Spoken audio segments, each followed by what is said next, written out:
الموقف يجب أن يعود إلى سياسة التوازن بين الجزائر والشعب الصحراوي والمغرب وإسبانيا. هذا هو الخط الذي كنا نتبناه دائما حتى قمت أنت بتغييره.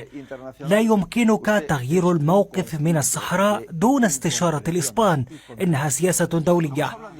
لماذا غيرت العلاقات الاستراتيجية لإسبانيا مع الصحراء؟ من الذي كتب وأرسل لك تلك الرسالة؟ سيد سانشيز. ماذا حدث مع بيغاسوس، مع هاتفك؟ أي معلومات لديهم عنك؟ أي معلومات لديهم عن إسبانيا؟ اليوم القاضي أرشف القضية بسبب عدم وجود تعاون منك. سيد سانشيز، أي سياسة خارجية لديك وأنت لا تعطي شرحا حتى في البرلمان عن هذه السياسة؟ لا أحد يعرف ما الذي اتفقت عليه مع المغرب.